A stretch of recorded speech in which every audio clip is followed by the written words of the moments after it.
Legenda Petani Immortal episode 57. Hehe, ramuan spiritual tidak bisa dibeli dengan uang. Meskipun aku mendapatkan ramuan ini secara kebetulan di pegunungan dan sedang terburu-buru untuk mendapatkan uang, aku menjualnya kepada beberapa teman.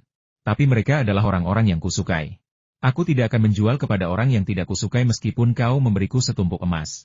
Li Yunfei sama sekali menolak untuk mengakui bahwa dia telah melakukan kesalahan dalam penetapan harga sebelumnya dan sangat meremehkan harga ramuan spiritual. Sekarang ada orang yang membutuhkan ramuan spiritual tingkat ini, dia pasti akan meminta harga yang sangat tinggi dan mengontrol ketat jumlah yang dikirim. Apakah teman muda Li menganggap orang tua ini enak dipandang? Haha, kalau begitu, sebaiknya kita bahas harganya. Asalkan kau punya cukup ramuan spiritual yang bagus, keluarga Gong kami pasti punya cukup uang untuk membelinya. Gong Xinghe berbicara dengan sangat arogan, karena dia merasa berhak mengatakan hal-hal seperti itu. Bagaimana mungkin aku berani mengatakan bahwa aku tidak menyukai Tuan Tua Gong? Tapi aku tidak punya ramuan spiritual saat ini, jadi aku harus mencoba peruntunganku di pegunungan. Jika aku menemukannya, aku ingin meminta buku panduan kultivasi untuk dipelajari. Li Yunfei mengoceh omong kosong, menolak untuk mengatakan yang sebenarnya kepada keluarga Gong. Aku lihat teman muda Li berlatih bela diri, itu mudah untuk dibicarakan. Kita punya cukup banyak buku panduan tinju yang bagus dalam koleksi kita, dan kita bisa mengobrol panjang lebar tentang itu. Karena Li Yunfei tidak tertarik untuk bertukar apapun, Gong Xinghe tidak berani memaksanya terlalu keras.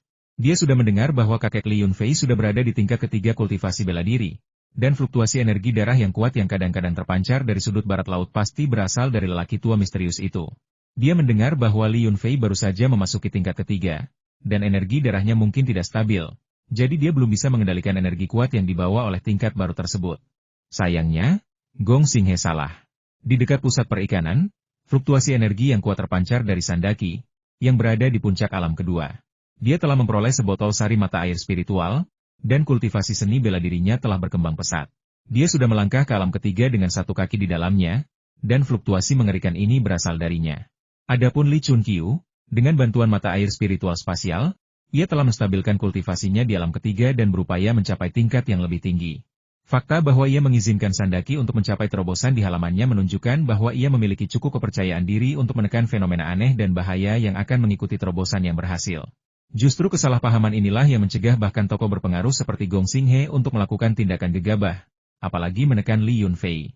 Dalam keadaan seperti ini, makan malam berlangsung sangat hangat dan menyenangkan, tanpa ada ketidaknyamanan sama sekali. Bahkan putra ke-9 keluarga Gong yang arogan dan sulit diatur pun sepenuhnya patuh, tidak mengucapkan sepatah kata pun keluhan. Karena Mau-Mau dan Tong-Tong terlalu berisik saat menonton TV di ruang tamu, Gong Jialaojiu mengerutkan kening, berbalik dan menatap tajam kedua anak itu. Lalu ditegur keras oleh Gong Xinghe. Meskipun dia tidak tahu metode apa yang digunakan Gong Xinghe, Li Yunfei bisa merasakan energi spiritual di sekitarnya bergetar tidak normal. Gong Jialaojiu bahkan tidak memiliki kekuatan untuk memegang gelas anggur, dan tangannya gemetar beberapa saat ketika dia mencoba mengambil sumpit, dan dia bahkan tidak bisa mengambil sepotong besar terong rebus. Saat mereka pergi, putra ke-9 keluarga Gong masih gemetar. Hujan di luar belum berhenti, tetapi hanya gerimis ringan, dengan kilatan petir sesekali. Dia bertanya-tanya apa yang akan terjadi malam ini. Jika hujan turun sepanjang malam, mungkin benar-benar akan terjadi banjir. Zheng Xinyan sangat gembira karena telah mendapatkan rahasia Feng Shui yang diinginkannya. Tetapi dia tidak lupa mengajarkan Li Yunfei teknik peredaman suara sederhana. Teknik ini sangat sederhana, namun menggabungkan pengetahuan tentang I Ching dan 8 trigram.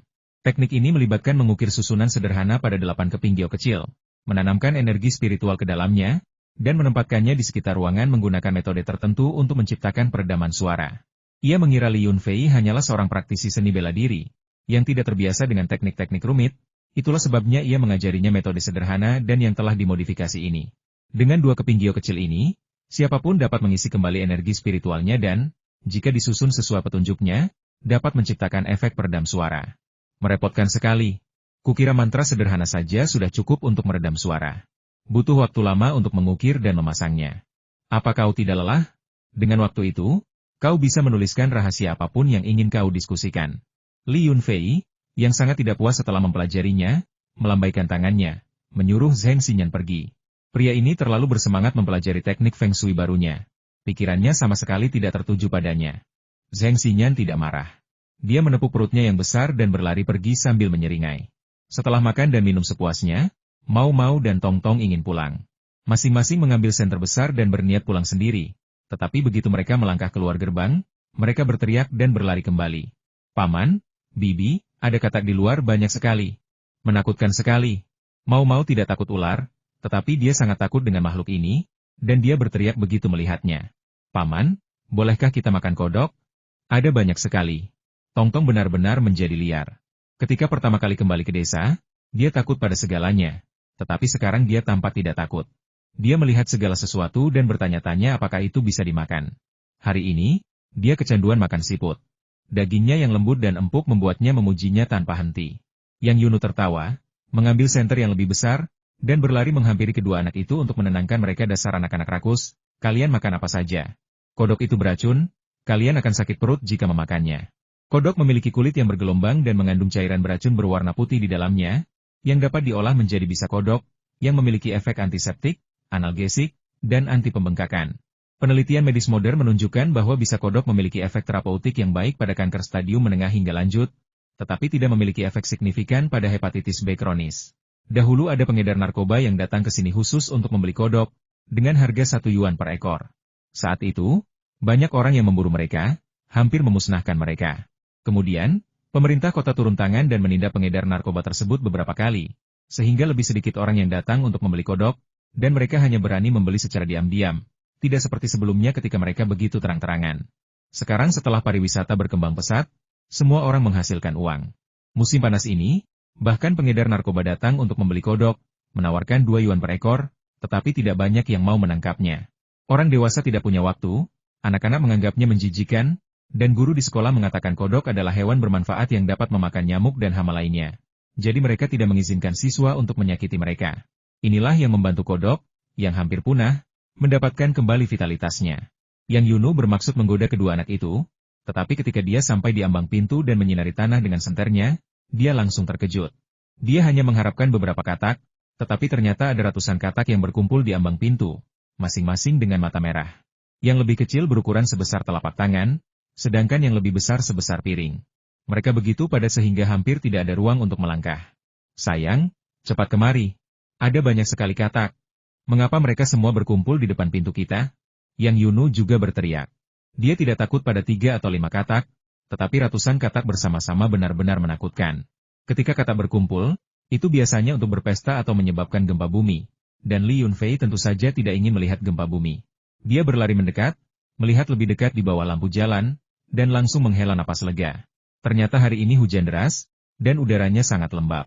Banyak katak berkumpul di semak-semak bunga di dekat tembok, entah tidak bisa terbang atau terbang sangat lambat. Ini praktis menjadi pesta bagi kata-kata itu. Mereka seharian ditekan oleh ular berbisa di dekatnya dan tidak berani menunjukkan diri. Sekarang mereka memiliki kesempatan yang begitu bagus, bagaimana mungkin mereka melewatkannya? Masing-masing dari mereka bisa menjulurkan lidah dan menangkap nyamuk gemuk lalu menelannya dengan lahap. Ini adalah hal yang baik. Li Yunfei tidak ingin mengganggu perburuan katak, dan ada terlalu banyak nyamuk di halaman. Meskipun ada mugwort dan tanaman lain, itu tidak bisa menghalau nyamuk yang lapar. Sebuah kasa dipasang di pintu masuk rumah utama, yang menghalau nyamuk, tetapi agak mengganggu pemandangan. Ia ingin menggunakan obat nyamuk bakar atau semprotan insektisida, tetapi khawatir dengan kesehatan calon anaknya. Hari ini, ia melihat sekelompok katak membantunya membersihkan nyamuk, yang tentu saja membuatnya senang. Ia mengambil senter dari istrinya, menggendong kedua anaknya, dan mengantar mereka pulang sendiri. Jalan-jalan desa sulit dilalui, dan tidak ada lampu jalan. Gelap gulita. Hanya cahaya sesekali yang berasal dari rumah-rumah penduduk desa yang mencegah desa itu tampak begitu sepi. Karena Tongtong semakin sering makan di rumah Li Yunfei, bahkan paman dan bibinya, yang selalu bersikap bermusuhan terhadapnya, melunakkan sikap mereka. Jadi, ketika mereka menerima Tongtong, mereka dengan sopan berterima kasih dan mengundangnya ke rumah mereka. Li Yunfei selalu memiliki kesan buruk terhadap mereka, dan meskipun mereka dianggap sebagai orang yang lebih tua, dia sebenarnya tidak ingin berbicara dengan mereka. Tapi bagaimanapun juga, mereka adalah keluarga sedarah. Setelah obrolan singkat yang tidak menarik, dia menggendong Mau-Mau dan pergi. Paman, apakah paman tidak menyukai nenek Tongtong?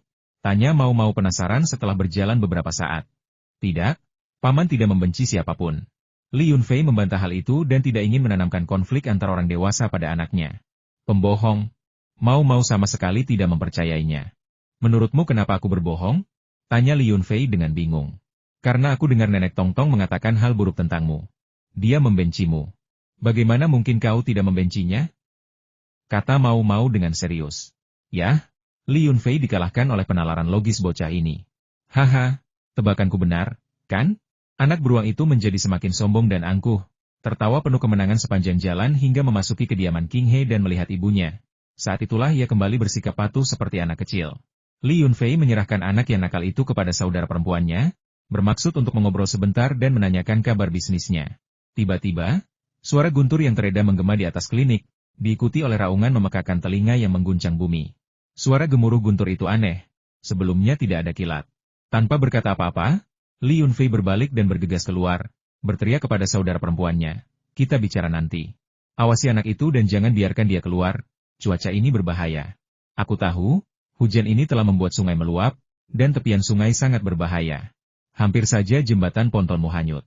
Li Qinghe ingin mengatakan beberapa patah kata lagi, tetapi kemudian dia melihat Li Yunfei tiba-tiba menghilang dari kegelapan dengan sangat cepat. Paman cepat sekali. Seru mau-mau dengan gembira. Li Qinghe bergumam heran. Bukankah mereka bilang kakek tidak pernah mengajarinya bela diri? Kenapa temperamennya berubah begitu drastis akhir-akhir ini? Dan dia terlihat seperti kakek saat masih muda, dengan tatapan tajam yang menakutkan? Ternyata Li Yunfei merasakan energi spiritual langit dan bumi tidak biasa, dan guntur yang teredam itu sangat aneh. Dia berpikir ada bahaya di klinik kakeknya, dan niat membunuh terlintas di matanya, yang kemudian dilihat oleh saudara perempuannya. Ketika Li Yunfei bergegas ke klinik, dia melihat dua awan gelap di atasnya, saling mengejar dengan lintasan yang sangat aneh. Setiap kali mereka mendekat, kilatan petir yang sangat lemah akan muncul, diikuti oleh gemuruh guntur yang teredam. Ketika Li Yunfei mengetuk pintu tetapi tidak mendapat respons, dia mencoba memanjat tembok untuk melompat masuk, hanya untuk menemukan kekuatan besar yang menjaga halaman, dengan lembut menolaknya.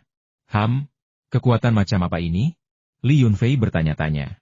Saat aku sedang melamun, seorang biksu muda berlari keluar dari penginapan, hanya mengenakan tunik dan tanpa sepatu. Dia tak lain adalah Huiyan, biksu muda yang merupakan penerus biaralan duo. Amitabha, Dermawan Li, apa yang terjadi di sini? Ekspresi Huiyan menunjukkan keterkejutan dan ketidakpastian, tetapi dia tetap membungkuk dengan sopan dan bertanya kepada Li Yunfei. Kau bertanya padaku? Siapa yang harus kutanya? Li Yunfei selalu merasa bahwa pria ini memiliki niat jahat, dan dia juga memiliki harta karun Buddha yang dapat menahan penyerapan ruang kecil. Jadi dia sangat waspada terhadapnya dan biasanya tidak suka berbicara dengannya. Huiyan tersenyum kecut, tidak membantah, dan mendongak ke arah awan aneh di langit, bergumam pada dirinya sendiri. Ini agak mirip dengan fenomena langit yang dijelaskan dalam buku tentang menembus ke alam ketiga. Kakekmu Li Chunqiu sudah memasuki alam ketiga. Mungkinkah lelaki tuasan itu juga telah mengambil langkah ini? Oh, Li Yunfei mengangkat alisnya, baru kemudian mengingat hal ini. Ketika dia mendaki gunung lebih dari 10 hari yang lalu, Sandaki telah mengambil sebotol sari air mata air spasial darinya. Dia pikir dia akan membutuhkan botol lain untuk melihat efeknya, tetapi dia tidak menyangka kemampuan Sandaki begitu mendalam, mencapai terobosan begitu cepat.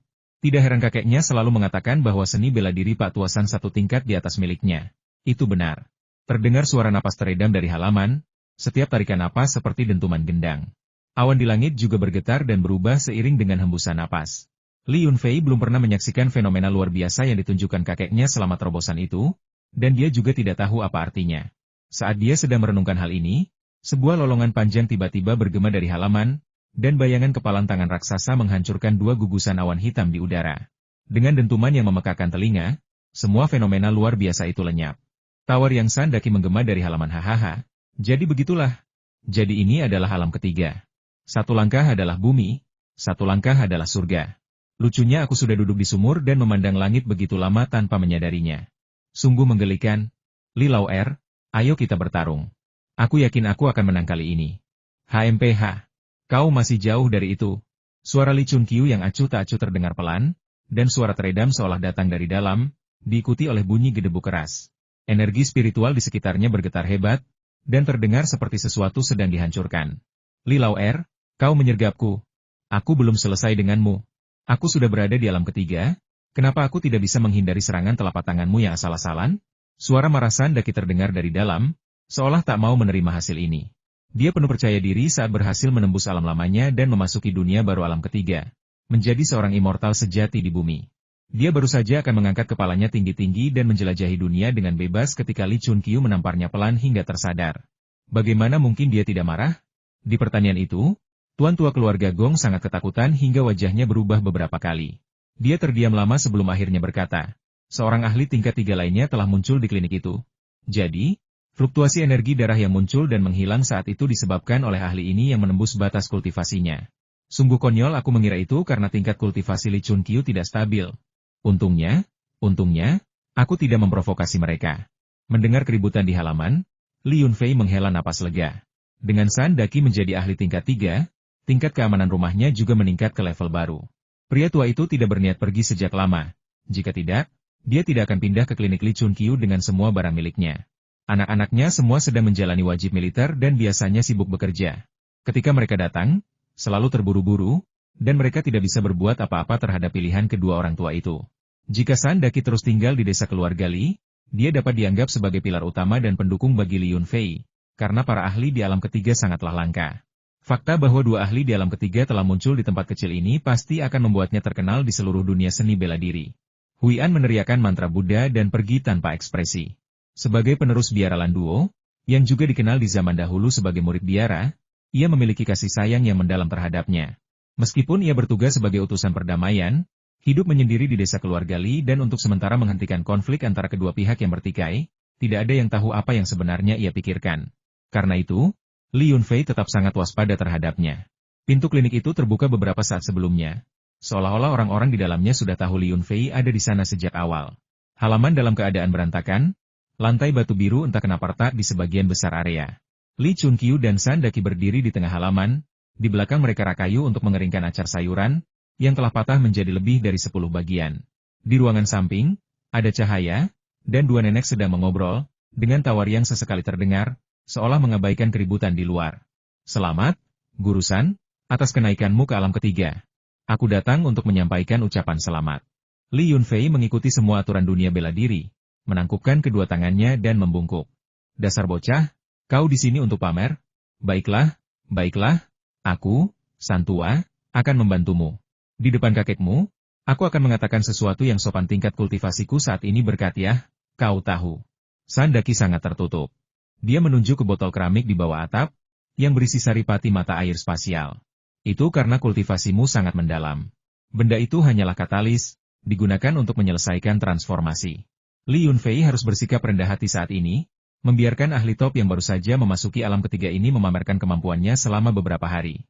Percakapan baru bisa berlanjut ketika semua orang bersikap rendah hati.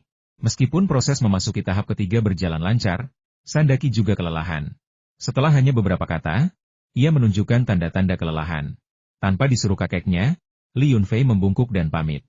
Saat pergi, ia melirik ke halaman belakang. Tidak ada lampu yang menyala, menunjukkan bahwa orang tuanya telah tidur lebih awal, dan guntur yang bergemuruh tidak membangunkan mereka. Di sepanjang jalan menuju pusat perikanan, air sungai Siandai mengalir deras, dan lampu jalan tampak redup. Namun, tampaknya ada banyak sekali pejalan kaki malam ini. Sekilas pandang menunjukkan hanya sedikit penduduk desa, kebanyakan turis yang tidak dikenal. Li Yunfei, dengan indera tajamnya, dapat langsung mengetahui bahwa orang-orang ini bukanlah orang biasa. Mereka adalah kultivator seni bela diri atau kultivator spiritual. Masing-masing memiliki kultivasi yang cukup tinggi. Kemunculan mereka saat ini tidak diragukan lagi terkait dengan fenomena langit aneh yang terjadi selama terobosan San Daqi. Mereka adalah perwakilan dari berbagai aliran pemikiran, berpengetahuan luas dan tentu tahu bahwa ada seorang ahli dari alam ketiga di klinik medis ini. Seseorang yang tidak boleh dianggap remeh. Sekarang setelah ahli tingkat atas dan berpengaruh lainnya muncul, mereka menjadi semakin ragu untuk memprovokasi klinik ini. Jadi, Li Yunfei menengadahkan kepalanya dan berjalan menyamping di jalan setapak yang sempit, dan tak seorang pun berani menghentikannya. Itu adalah wilayahnya sendiri, jadi dia bisa bersikap sesuka hatinya. Dia tidak punya kesempatan untuk menjadi anak manja di masa mudanya, dan sekarang, menjelang usia 30, dia justru memiliki kesempatan untuk bersikap arogan dan mendominasi. Itu adalah pengalaman yang cukup baru. Saat Li Yunfei berjalan melewatinya, ia samar-samar mendengar orang-orang berbisik di antara mereka sendiri. Lihat ini Li Yunfei, cucu dari Dr. Li. Dia pemilik pertanian aneh di pintu masuk desa itu. Energi spiritual di dalamnya semakin kaya, dan bahkan beberapa ahli Feng Shui pun tidak bisa memahami alasannya. Qi dan darah anak ini sangat kuat. Meskipun dia menyembunyikannya dengan sangat baik, itu pasti tidak bisa luput dari pengamatanku. Tapi kalau dipikir-pikir, itu masuk akal. Kakeknya dan teman kakeknya sama-sama ahli di alam ketiga. Seberapa lemahkah cucu ini? SSST, pelangkan suara, kita terlalu dekat dengan klinik, kedua orang tua itu akan mendengar kita. Li Yunfei terkekeh pelan, mengabaikan obrolan itu, dan bersenandung kecil sambil kembali ke pertanian. Saat ia memasuki halaman villa, Koin emas dan koin tembaga menggonggong 2 kali sebagai salam. Istrinya sudah menunggunya di tempat tidur. Ia tidak bisa tidur nyenyak tanpa kepulangan Li Yunfei. Li Yunfei menguji susunan peredam suara yang baru dipelajarinya, melemparkan liontin gio kecil berukir rune ke berbagai lokasi di kamar tidur. Liontin seukuran ibu jari itu langsung tenggelam ke lantai keras tanpa meninggalkan jejak. Li Yunfei kemudian menyatukan 2 jarinya, yang telah diresapi sedikit energi spiritual, dan mengarahkannya ke sebuah sudut. Energi spiritual di sekitarnya sedikit bergetar, membentuk susunan peredam suara yang hampir tak terlihat oleh mata telanjang. Kultivasi seni bela diri relatif mudah dipahami dan lebih dekat dengan kenyataan. Namun, keajaiban sihir berada di luar pemahaman orang biasa. Di dunia persilatan, praktisi seni bela diri jauh lebih banyak daripada praktisi spiritual.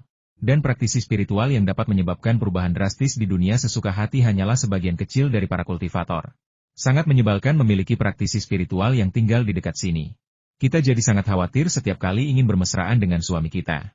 Yang Yunu cemberut dan mengeluh, tetapi dia sudah mengalah agar Li Yunfei bisa tidur. Pada tahap kehamilan ini, relatif aman, dan hubungan seksual antar pasangan tidak lagi dilarang. Terlebih lagi, karena perubahan hormonal, wanita hamil pada saat ini juga memiliki hasrat pribadi yang lebih kuat. Li Yunfei tertawa dan, setelah berbaring di tempat tidur, berkata kepada istrinya, formasi kecil ini terlalu merepotkan. Setelah beberapa saat, aku akan mempelajari metode yang lebih sederhana, lebih disukai yang dapat menciptakan mantra peredam suara hanya dengan menjentikan jari. Suamiku adalah yang terbaik. Yang Yunu tidak pernah benar-benar memahami kemampuan Li Yunfei. Meskipun dia tahu bahwa agak aneh bahwa dia, seorang ahli bela diri, dapat dengan mudah menggunakan sihir, dia tidak menyelidiki lebih lanjut karena kepercayaannya pada suaminya. Malam itu adalah malam yang penuh gairah bagi pasangan tersebut, namun juga malam yang biasa. Kehidupan seperti itu normal setelah menikah. Akan aneh jika suatu hari nanti sang istri memiliki keinginan yang kuat dan sang suami tidak membalasnya. Pagi-pagi sekali, pertanyaan itu tampak cukup ramai. Beberapa penyewa, setelah menyelesaikan pelatihan mereka, bahkan mengobrol bersama. Secara khusus, Chu Yingtai, Gu Zhaoji, dan Zheng Xinyan semakin curiga, karena mereka telah mendengar potongan-potongan percakapan ketika Sandaki datang ke Li Yunfei malam itu untuk meminta semacam benda spiritual. Pada saat itu, dia mungkin mengira dia salah dengar, bahwa cairan sumsum giok legendaris itu tidak ada di dunia. Namun, hanya dalam setengah bulan, Sandaki berhasil menembus dari puncak alam kedua ke alam ketiga yang sangat langka, menjadi makhluk fana yang abadi. Mereka segera mendiskusikannya di antara mereka sendiri, dan merasa terkejut sekaligus gembira. Mereka sangat bersemangat semalam sehingga hampir tidak tidur. Namun, mereka tidak berani mengeluarkan suara, karena takut membuat Li Yunfei marah dan tidak hanya gagal mendapatkan setetes pun cairan sumsum giok legendaris, tetapi juga dibungkam. Sulit untuk mengatakan hal lain, tetapi jika berita tentang cairan sumsum giok menyebar, mereka benar-benar tidak berpikir mereka memiliki kesempatan untuk bertahan hidup. Dengan Li Chunqiu dan Sandaki, 2 ahli alam ketiga, muncul bersama, hanya sedikit orang di dunia ini yang dapat menghentikan mereka. Jadi, pagi-pagi sekali, mereka berpura-pura meregangkan otot dan tulang mereka, beralih dari seni bela diri internal ke teknik tinju dan kaki eksternal, dan mulai berjalan-jalan di sepanjang jalan tepi sungai, meregangkan anggota tubuh mereka. Ketiganya tampak bertemu secara tak terduga, dan kemudian, seolah-olah ditarik oleh magnet, secara alami berkumpul bersama, berbicara tentang guntur yang menggelegar di malam sebelumnya dan fluktuasi hebat energi primordial langit dan bumi. Ketiga anggota keluarga Gong tampak lebih ramah hari ini. Bahkan putra ke-9 keluarga Gong yang biasanya angkuh pun menundukkan kepala dan berjalan keluar dari halaman rumah bambu nomor 3 untuk menyapa mereka dengan senyuman. Kalian bertiga tadi membicarakan guntur bergemuruh aneh kemarin, kan? Hehe. Memang tidak ada yang perlu disembunyikan. Setelah kami tiba, bayangan besar berbentuk kepalan tangan melintas di langit, menghancurkan gumpalan awan petir itu. Seseorang pasti telah memasuki alam ketiga. Gumpalan awan petir itu, yang oleh para Taois disebut kesengsaraan surgawi, terdengar terlalu misterius, tetapi sebenarnya itu hanyalah perubahan dahsyat dalam selama proses terobosan, menghasilkan medan magnet trionisasi yang kuat yang berkumpul bersama, seperti 2 awan gelap, dan menghasilkan petir. Jika kultivasi kalian cukup kuat untuk menyebabkan fenomena seperti itu di langit dan bumi, awan petir juga akan muncul. Gong Xinghe berinisiatif menyapa mereka dan dengan murah hati menjelaskan fenomena aneh dari hari sebelumnya. Mereka mengerti apa yang sedang terjadi. Mereka telah mendengar legenda-legenda ini berkali-kali di dunia seni bela diri. Tetapi legenda hanyalah legenda. Ini adalah pertama kalinya mereka melihat dan mendengarnya dengan mata dan telinga mereka sendiri. Ketiga pria itu sedang berpikir keras, tetapi di permukaan mereka berpura-pura terkejut dan melangkah maju untuk bertanya kepada lelaki tua dari keluarga Gong tentang desas-desus aneh di dunia bela diri. Li Yunfei sengaja menghindari mereka, menunggang kudanya keluar dari pertanian dan berpacu ke utara. Kuda jantan itu, Bai Jiahei, masih kuat dan perkasa. Sementara kuda betina yang kemudian diambilnya dari keluarga Cai tampak agak lesu. Mungkin sedang hamil, dan mengikuti perlahan di belakang. Jalan-jalan desa semuanya telah diperbaiki secara sederhana. Tidak ada jalan tanah sungguhan, dan paling tidak, jalan-jalan tersebut telah diaspal dengan batu dan bata. Li Yunfei berjalan melewati desa, menuju timur laut. Di ujung jalan terdapat kolam yang baru saja ia kontrak. Di belakang kolam terdapat sebuah bukit kecil yang tandus, hanya cocok untuk menanam pohon, tetapi tidak ada jalan setapak yang menuju ke sana. Li Yunfei menunggang kudanya dan berpacu kencang sampai ke kaki gunung. Rumput liar di sana segar dan hampir setinggi pinggang. Dia tidak berlama-lama, tetapi berputar-putar di sepanjang jalan tepi sungai yang sangat sempit, mengejutkan banyak katak yang bersuara di rerumputan. Mengelola kolam sebesar itu membutuhkan setidaknya 20 pekerja. Li Yunfei khawatir dengan para pekerja baru ini. Meskipun mereka berasal dari desa yang sama, mereka belum banyak didisiplinkan dan mungkin akan menimbulkan masalah. Dia perlu menemukan seorang manajer yang berpengalaman dan karismatik untuk membantu membimbing para pekerja baru dan membuat mereka berada di jalur yang benar sebelum dia bisa merasa tenang. Setelah banyak pertimbangan, Li Tiesu dari peternakan adalah kandidat yang paling cocok. Dia adalah salah satu karyawan paling awal yang bekerja di peternakan dan sangat dengan budidaya ikan. Saya akan berbicara dengannya hari ini, memberinya kenaikan gaji, dan membiarkannya bekerja di peternakan ikan yang baru. Setelah sesi berkuda, Li Yunfei kembali untuk sarapan. Bahkan sebelum ia meletakkan mangkuknya, Mau Mau dan Tong Tong berlari menghampirinya, masing-masing membawa keranjang bambu, berteriak-teriak ingin pergi ke sawah untuk menangkap siput, mengatakan bahwa siput kemarin tidak cukup dan mereka menginginkan lebih banyak lagi hari ini. Li Yunfei tidak punya pilihan. Pembangunan tambak ikan baru tidak akan selesai hanya dalam 1 atau 2 hari, dan karena kedua anaknya sudah menempuh perjalanan sejauh ini, dia tidak bisa terlalu mengecewakan mereka. Jadi dia memberitahu istrinya dan membawa mereka ke sawah di sudut barat laut desa.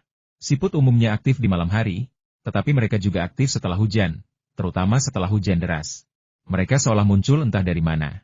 Rumput di tepi sungai, sawah, dan bahkan ranting pohon kecil dipenuhi siput dengan berbagai ukuran dan bentuk, masing-masing dengan penampilan uniknya sendiri. Antena mereka terentang dan terlipat, seolah sibuk melakukan sesuatu. Semua orang mengatakan bahwa siput keluar pada saat ini untuk mencari makan. Tetapi Li Yunfei mengamati mereka untuk sementara waktu ketika dia masih kecil dan tidak pernah melihat mereka makan. Mereka hanya akan keluar lagi setelah beberapa saat, dan Anda dapat melihat lubang-lubang kecil di rumput atau daun sayuran yang telah dimakan. Li Yunfei awalnya mengira bahwa meskipun ada banyak siput, hanya akan ada beberapa yang tersebar, dan akan membutuhkan beberapa jam untuk mengisi satu keranjang. Namun, ketika dia tiba di sawah, dia sangat terkejut menemukan bahwa hampir setiap bibit padi memiliki lebih dari 10, atau bahkan 20 atau 30 siput yang merayap di atasnya. Ada 2 atau 3 jenis siput yang berbeda, beberapa dengan cangkang seperti bunga, beberapa dengan cangkang coklat, dan beberapa dengan cangkang putih kecil. Li Yunfei tidak tahu nama ilmiah sebenarnya, tetapi jenis yang sering mereka makan disebut siput sayur, juga dikenal sebagai siput rumput. Siput ini memiliki sifat sejuk, tidak beracun, dan kaya akan berbagai unsur hara. Siput ini dapat dimakan sebagai makanan lezat atau digunakan sebagai obat. Paman, lihat. Ada banyak sekali siput di sini. Bahkan lebih banyak daripada kemarin sore. Seru Mau Mau dengan gembira begitu mereka sampai di tepi sawah. Mata Tong Tong berbinar, dan dia berkata, "Paman, kami hanya mau yang besar, yang kecil rasanya tidak enak." Kapan kedua anak yang polos dan naif ini berubah menjadi pencinta kuliner? Di mata mereka, dunia seolah hanya terbagi menjadi yang bisa dimakan dan yang tidak bisa dimakan. Tidak, kedua anak ini perlu dididik. Kakak perempuan dan ipar saya sibuk dengan bisnis restoran sepanjang hari dan tidak terlalu mendisiplinkan anak-anak. Orang tua saya sendiri, meskipun memiliki waktu luang, juga enggan mendidik anak-anak. Sedangkan saya sendiri, saya selalu sibuk. Meskipun memiliki waktu luang, saya tidak pernah tinggal di rumah lama. Saya selalu tinggal beberapa hari sebelum ada sesuatu yang mendesak. Baiklah, mari kita ambil yang besar saja. Tapi mereka hama. Mereka hanya akan merusak tanaman jika merayap ke sawah. Kita tidak ingin memakan yang kecil. Tetapi kita tetap harus menyingkirkannya. Li Yunfei ingin menggunakan kesempatan memungut siput untuk menanamkan konsep hama dan hewan bermanfaat pada anak-anak. Apakah siput termasuk hama? Kurasa tidak. Mau Mau berpura-pura menjadi orang dewasa, mengambil seekor siput besar, mengamatinya lama, lalu berkata, "Mereka terlihat sangat lucu. Bagaimana mungkin mereka hama? Kodok yang kita lihat tadi malam adalah hamanya." Tong Tong sepenuhnya setuju dan menimpali. Ya, kodok memang hama yang sebenarnya. Mereka sangat jelek, hampir membuatku menangis ketakutan. Apa maksudmu hampir membuatmu menangis ketakutan? Kamu sudah menangis ketakutan. Oke, tunggu, apa yang kalian bicarakan? Aku hampir bingung dengan dua anak kecil ini. Kita sedang membicarakan hama dan hewan bermanfaat. Ini tidak ada hubungannya dengan keindahan atau keburukan, dan tidak ada hubungannya dengan apakah kamu menangis atau tidak. Lagi pula, katak adalah hewan bermanfaat, bukan serangga. Li Yunfei tahu dia tidak bisa terburu-buru, jadi dia memungut siput-siput itu sambil mengobrol dengan kedua anak tersebut. Kalian masih muda dan belum tahu definisi serangga bermanfaat dan serangga berbahaya. Buku ini mengatakan bahwa serangga yang bermanfaat bagi manusia disebut serangga bermanfaat, dan serangga yang berbahaya bagi manusia disebut serangga berbahaya. Li Yunfei dengan sabar membimbing anak-anak, memberitahu mereka beberapa definisi. Tidak mungkin. Siput jelas bermanfaat bagi kita manusia. Balas Momo dengan nada tidak puas. Apa manfaatnya? Tidakkah kau lihat mereka memakan tanaman manusia? Tanya Li Yunfei. Serangga ini bisa dimakan, dan kita semua senang memakannya. Bukankah itu bermanfaat bagi kita? Bukankah ini serangga yang bermanfaat? Mendengar suara mau-mau yang tulus dan kekanak-kanakan, Li Yunfei terdiam sejenak, tidak tahu bagaimana membantahnya. Tong-tong menimpali, jika siput seperti ini dan tidak dianggap sebagai serangga yang bermanfaat, lalu apa? Li Yunfei asyik memungut siput, sama sekali mengabaikan pertanyaan kedua bocah nakal itu. Bukannya mendisiplinkan anak-anak itu, ia malah dimarahi oleh mereka. Saat suasana mulai canggung, Li Yunfei melihat ayahnya, Li Chengwen, muncul di tepi sawah sambil membawa ember obat. Li Chengwen juga cukup terkejut melihat putranya bersama dua anaknya memungut siput di sawah. Ia meletakkan ember obat, berjalan ke sawah, dan berkata, tahun ini ada serangan siput. Jika kita tidak menyemprotkan pestisida, saya khawatir bibit padi di sawah tidak akan bertahan hidup. Ada apa? Kalian berdua kemarin tidak cukup makan? Kalian di sini lagi untuk memungut siput hari ini? Kedua anak nakal ini kecanduan siput dan bahkan mengklaimnya sebagai serangga yang bermanfaat. Aku khawatir bagaimana menjelaskan ini kepada mereka. Tapi meskipun ada banyak siput, bukan berarti kita perlu menggunakan pestisida, kan? Dalam ingatan Li Yunfei, tidak banyak penduduk desa yang menggunakan pestisida saat bertani. Meskipun stasiun benih kota telah mendatangkan banyak pestisida dalam beberapa tahun terakhir, kebiasaan bertani penduduk desa sulit diubah. Mereka akan menghindari penggunaan pestisida jika memungkinkan. Penggunaan pestisida ini bersifat toksik ringan dan tidak akan menyebabkan banyak polusi. Kalian kurang memperhatikan padi selama 2 tahun terakhir. Setiap tahun sekitar waktu ini, siput merajalela. Jika kita tidak menggunakan pestisida ini, sawah tidak akan bertahan. Semua orang di desa melakukan hal yang sama, jelas Li Chengwen. Sebenarnya, ini seharusnya bukan pertama kalinya. Daerah ini dulunya terpencil, dan banyak hal dari kota tidak bisa sampai ke sini. Pestisida terbatas pada beberapa jenis dengan toksisitas rendah, dan petani sebagian besar enggan menyemprotkannya. Jika ada serangga, mereka akan menangkapnya dengan tangan atau menunggu sekumpulan burung terbang dan memakannya, yang akan membasmi sebagian besar serangga di ladang. Mengesampingkan hal-hal lain, ambil contoh siput.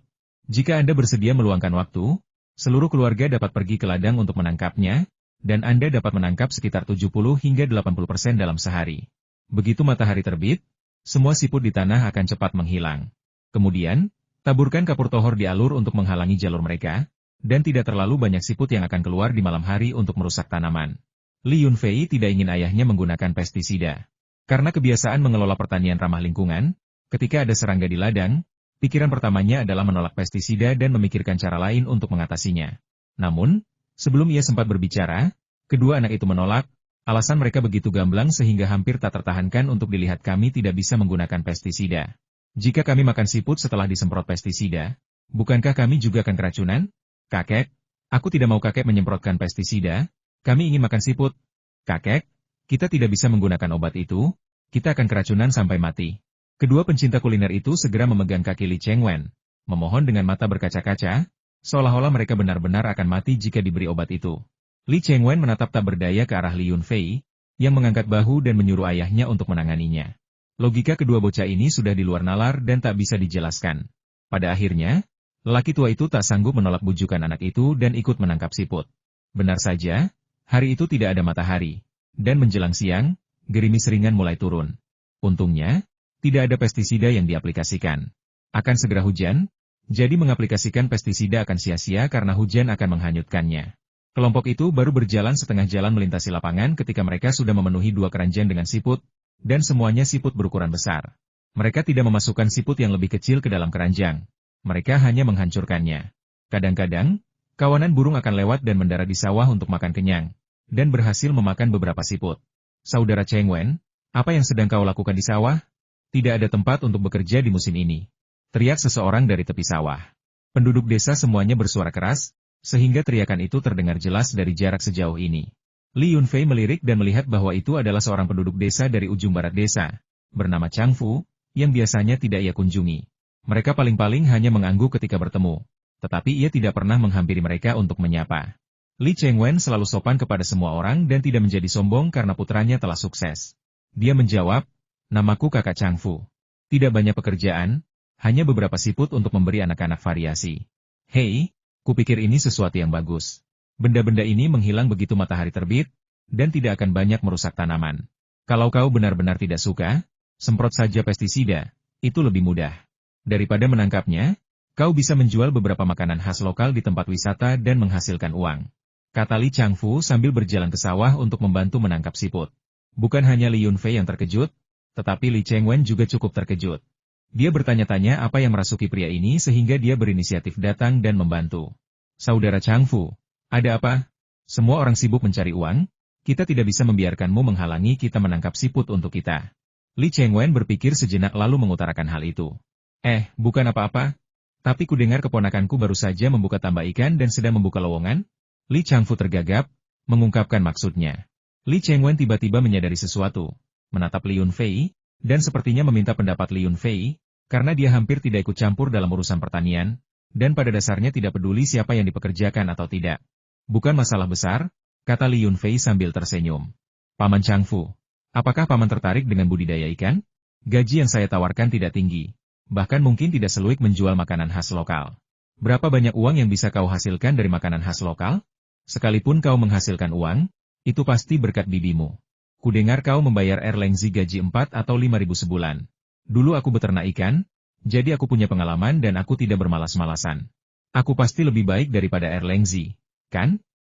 kata Li Changfu dengan nada datar. Li Yunfei menggelengkan kepalanya dan berkata jujur, "Gaji yang saya bayarkan kepada orang biasa biasanya sekitar 3.000, dan sisanya adalah bonus. Jika Anda bekerja keras, Anda pasti akan mendapatkan bonus, dan jika Anda malas, gaji Anda akan dipotong. Jadi, jika Anda merasa gajinya terlalu rendah, akan sia-sia jika Anda bergabung dengan peternakan ikan saya. Lebih baik Anda berbisnis kecil-kecilan di tempat wisata." Tidak, 3.000 sudah banyak, Paman sangat senang. Aku hanya bertanya, dan aku tahu, bagaimana mungkin si idiot Erlengzi itu bisa mendapatkan 5.000 sebulan?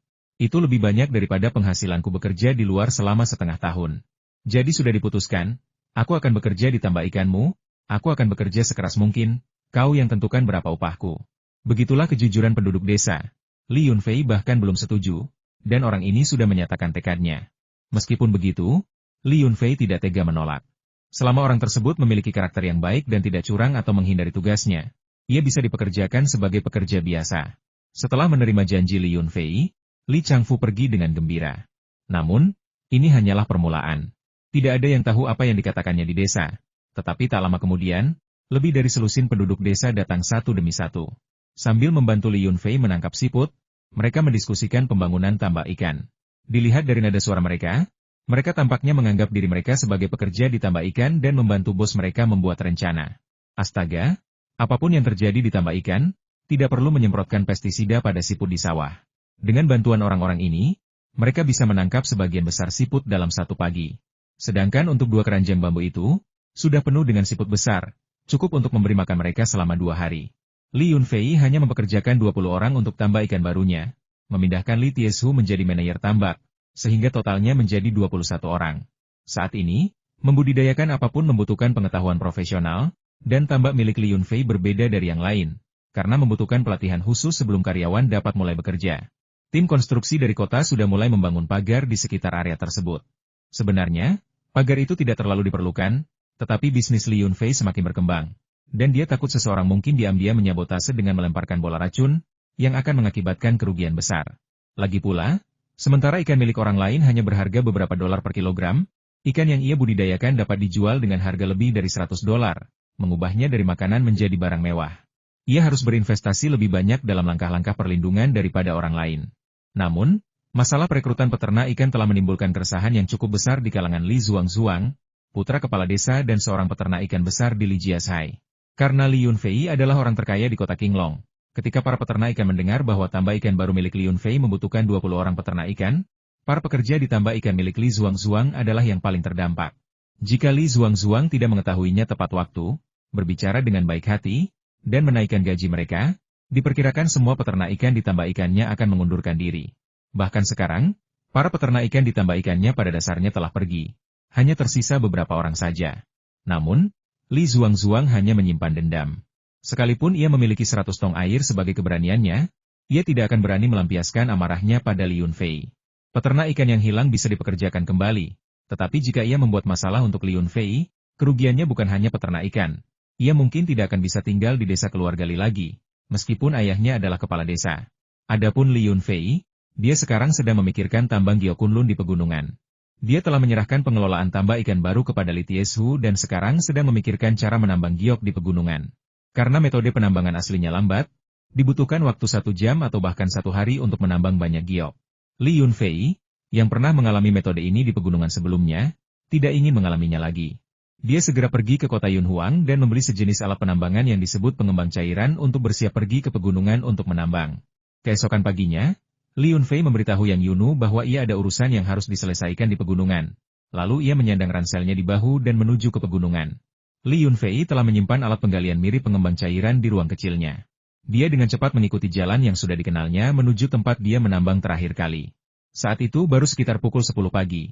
Dan untuk bisa keluar dari gunung secepat mungkin, Li Yunfei segera mengeluarkan ekskavator dari ruang sempit itu, melakukan beberapa penyesuaian sederhana, dan menghidupkan mesin untuk mulai menambang giok. Diiringi deru mesin, bongkahan besar batu giok digali dari urat batuan oleh Li Yunfei. Namun, tambang giok ini tidak besar, dan setelah beristirahat beberapa kali, Li Yunfei telah menambang semuanya pada pukul 3 sore. Sambil memandang tambang giok yang telah digalinya, Li Yunfei diam-diam memperkirakan bahwa beratnya sekitar puluhan ribu kilogram. Bagi orang biasa, mengeluarkan puluhan ribu kilogram biji giok dari pegunungan akan menjadi pekerjaan yang sangat besar. Namun bagi Li Yunfei, ini adalah masalah sepele. Dia membungkus potongan-potongan besar biji giok itu dan menyimpannya di ruang kecilnya. Adapun potongan-potongan kecil biji giok, dia juga menaruhnya di ruang kecil itu. Namun, kemudian dia menemukan sesuatu yang mengejutkan. Potongan-potongan kecil biji giok yang ia lemparkan begitu saja ke ruang kecil itu. Entah mengapa, esensinya terserap oleh ruang kecil tersebut dan berubah menjadi debu. Di dalam ruang kecil itu, tepat ketika Li Yunfei sedang memperhatikan tumpukan debu di bawah kakinya menghilang ke dalam tanah, sebuah perubahan besar terjadi di dalam ruang kecil tersebut. Di kaki bukit kecil di tempat yang sempit, sebuah gubuk beratap jerami muncul entah dari mana. Panjangnya sekitar 2 atau 3 ruangan, dengan sebuah prasasti batu setinggi setengah tinggi orang berdiri di depannya. Melihat perubahan besar di ruang kecil itu, rasa ingin tahu Li Yunfei langsung terpicu. Dia segera pergi ke gubuk beratap jerami itu, mengamatinya sejenak, lalu melihat lempengan batu yang paling menarik perhatiannya. Karena dia menemukan beberapa karakter aneh di lempengan batu itu. Alasan mengapa aksara-aksara ini aneh adalah karena Li Yunfei tidak mengenali satupun dari aksara tersebut. Aksara-aksara ini bukanlah aksara yang disederhanakan maupun tradisional, melainkan lebih menyerupai aksara tulang ramalan kuno. Meskipun dia tidak tahu mengapa ada gubuk beratap jerami dan sebuah prasasti batu dengan aksara aneh terukir di ruang kecil itu, Li Yunfei tahu di mana kuncinya berada. Itu tertulis di lempengan batu itu. Selama kata-kata yang terukir di lempengan batu itu diterjemahkan, semuanya akan menjadi jelas. Untuk mencari tahu kebenarannya, Li Yunfei mencoba menggunakan ponselnya untuk mengakses internet dan mencari arti kata-kata tersebut. Sayangnya, ponselnya tidak dapat terhubung ke internet di sana, bahkan jika dia melompat ke puncak pohon. Untungnya, ia telah menyimpan banyak bahan pembelajaran aksara kuno di ruangannya yang kecil untuk mempelajari catatan dari Ling Sudao. Akhirnya, setelah menghabiskan waktu lama membandingkan gambar dan teks yang tak terhitung jumlahnya, ia menemukan isi yang dicarinya. Ternyata, aksara pada lempengan batu di ruang kecil itu adalah aksara tulang ramalan, dan teks terjemahannya disebut Napas Ruang Bumi. Saya memiliki sedikit kesan tentang Li Yunfei, penulis novel Napas Bumi, yang tampaknya didasarkan pada kisah mitologi legendaris. Sirang adalah tanah suci legendaris yang dapat tumbuh sendiri dan dapat berukuran besar atau kecil. Dalam mitologi, ketika Yu Agung mengendalikan banjir, ia menggunakan sirang untuk mengisi air banjir.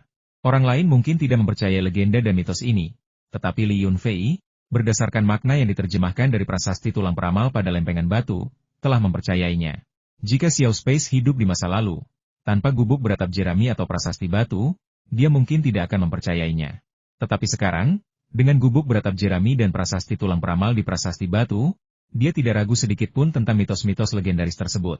Arti dari lempengan batu itu telah terungkap. Nama ruang kecil ini adalah ruang sirang. Menurut ingatan Li Yunfei, alasan dia mendapatkan ruang kecil ini adalah karena ukurannya bisa sekecil setitik debu. Selama perjalanan bisnisnya sebagai programmer di kota Yunhuang, ia terlibat dalam kecelakaan mobil akibat tanah longsor, dan begitulah ia memperoleh ruang sirang ini.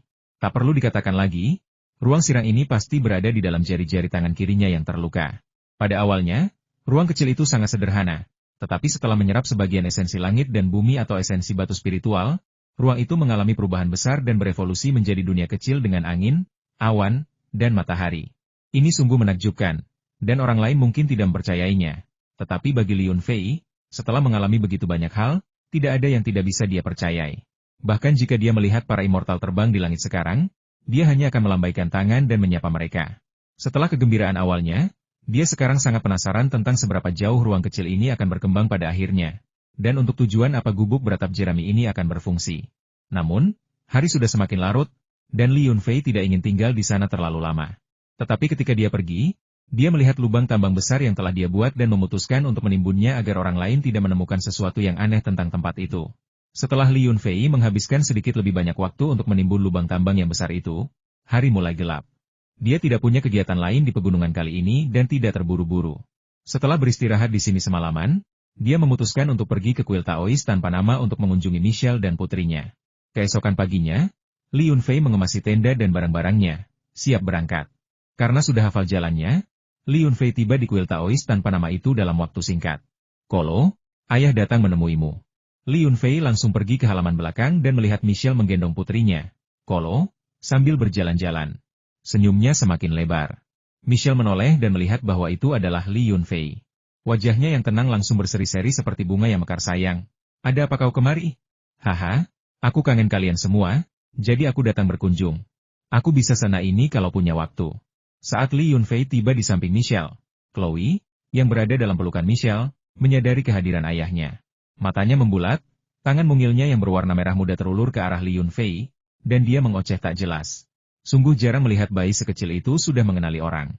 Melihat itu, Li Yunfei tertawa terbahak-bahak. Dia mengambil Chloe dari tangan Michelle dan memberinya ciuman singkat di pipinya yang merah merona, membuat Michelle terkikik. Michelle memperhatikan putrinya dan Li Yunfei bersenang-senang, dan dia semakin fokus pada Li Yunfei. Kemudian dia memeluk Li Yunfei, dan mereka bertiga menikmati kehangatan kehidupan keluarga.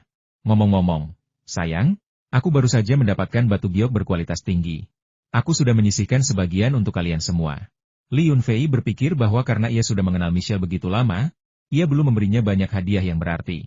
Selain gelang giok dari pertemuan terakhir, hampir tidak ada lagi yang layak disebutkan.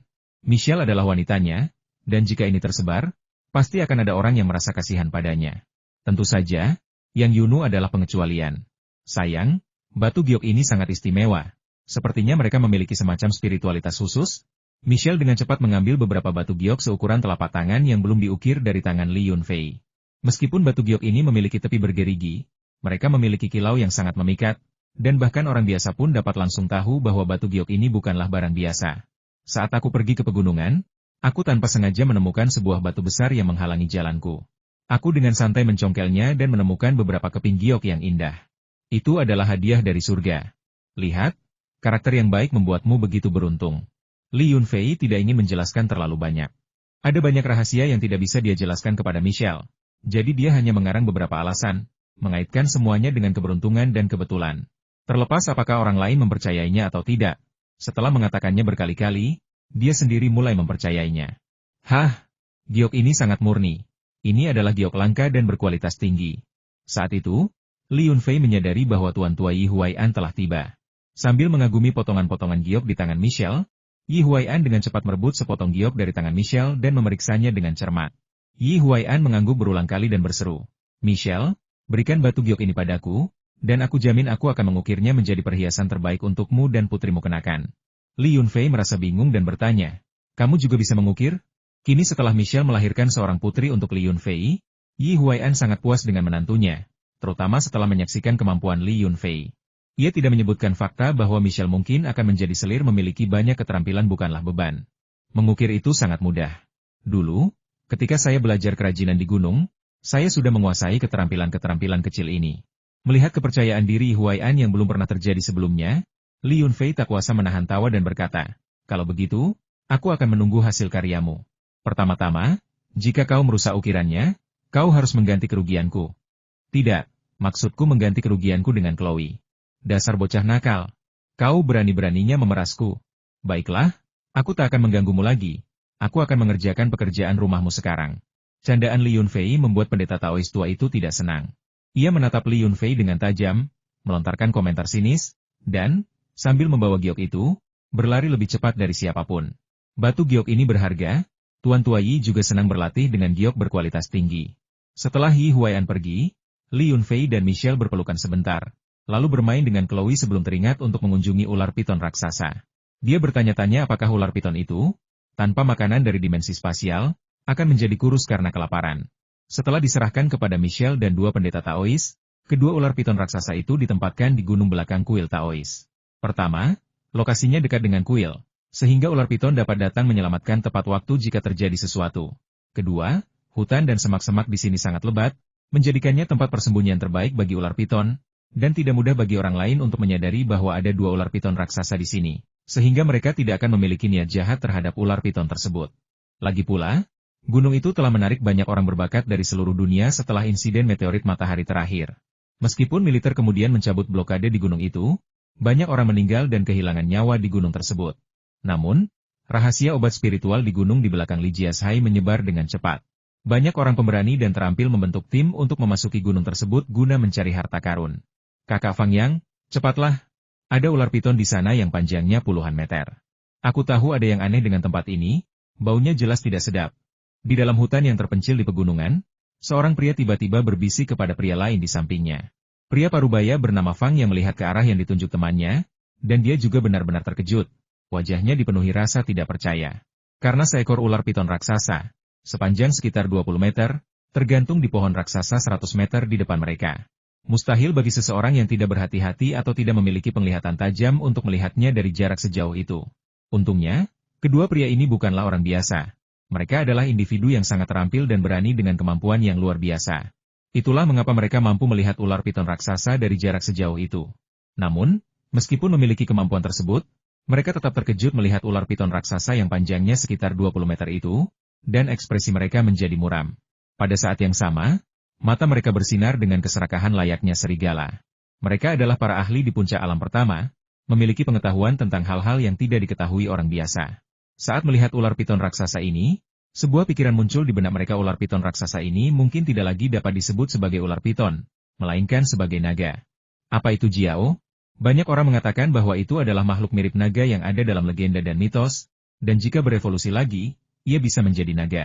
Namun, bagi kedua ahli tingkat tinggi di alam pertama ini, melihat ular piton raksasa itu membuat mereka menyadari bahwa itu bukan sekadar legenda. Ular piton raksasa ini mungkin bukanlah ular piton raksasa sama sekali, melainkan seekor naga yang berevolusi dari ular piton raksasa. Ular piton raksasa itu sendiri, daging dan darahnya saja sudah merupakan harta karun yang sangat berharga bagi para ahli di puncak alam pertama. Jika itu adalah makhluk roh yang telah berevolusi dari ular piton raksasa menjadi naga, maka nilainya akan meroket 10 kali lipat atau 100 kali lipat. Konon, daging dan darah naga sama berharganya bagi para kultivator seperti Ginseng, Hishou, dan Lingzi yang berusia ratusan atau bahkan ribuan tahun. Yang lebih didambakan dan menggoda adalah ramuan naga yang ada di dalam naga itu sendiri. Apa itu Jiaodan? Itu adalah benda yang setara dengan pil naga, sebuah keberadaan yang benar-benar melampaui surga. Esensi langit dan bumi serta energi spiritual di dalam pil naga sangatlah luas. Jika seorang kultivator memperoleh pil naga, bahkan jika mereka tekun berkultivasi selama beberapa dekade tanpa kemajuan dalam tingkat kultivasi mereka, begitu mereka memiliki pil naga untuk berkultivasi, dengan mengandalkan esensi langit dan bumi serta energi spiritual yang luas di dalamnya, mencapai tingkat tertinggi sudah di depan mata.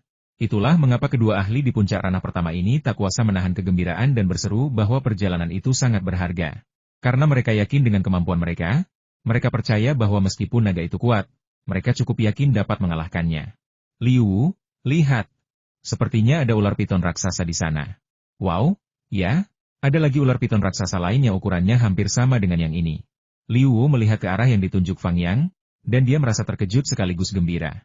Awalnya mereka mengira hanya ada satu ular piton raksasa, dan jika mereka berdua membunuhnya, mereka tidak tahu bagaimana membaginya. Lagi pula, hanya ada satu inti dalam, dan inti dalam itu adalah hal yang paling berharga. Jika mereka tidak menanganinya dengan baik, mereka berdua mungkin akan menjadi musuh dan saling bertarung memperebutkan inti dalam tersebut. Sekarang dengan adanya tambahan satu ular piton raksasa, semua masalah ini mudah diselesaikan.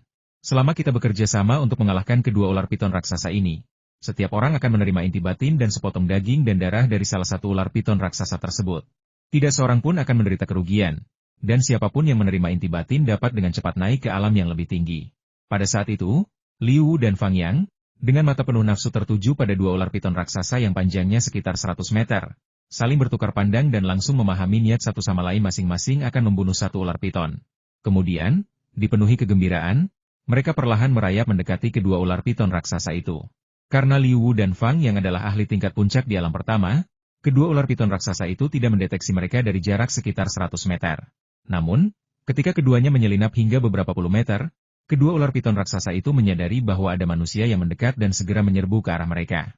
Fang Yang, dua ular piton raksasa ini telah melihat kita dan sedang menyerang kita. Apa yang harus kita lakukan? Apa yang harus kita lakukan? Kita sudah sepakat bahwa kita masing-masing akan membunuh satu orang. Sesederhana itu. Liu dan Fang yang tidak menyangka kedua ular piton raksasa itu akan menemukan mereka secepat itu. Rencana awal mereka adalah menyelinap ke arah ular piton dan membunuh mereka dalam beberapa gerakan saat mereka lengah. Setelah ketahuan oleh ular piton raksasa itu, keduanya berteriak dan melepaskan kemampuan mereka untuk menyerang. Dengan kemampuan tingkat pertama mereka yang maksimal, membunuh kedua ular piton raksasa biasa ini sangat mudah. Kedua ular piton raksasa itu tampak terkejut.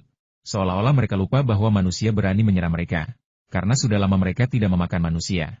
Ingatan mereka sangat terbatas. Sepertinya di masa lalu yang jauh, seseorang pernah menyerang mereka, tetapi hasil akhirnya selalu sama, seseorang menjadi makanan mereka. Daging manusia rasanya tidak enak, tidak jelas kapan ide ini muncul di benak mereka.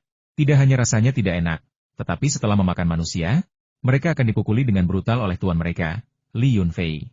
Tapi berani-beraninya manusia-manusia tingkat makanan ini menyerangku? Apa yang terjadi?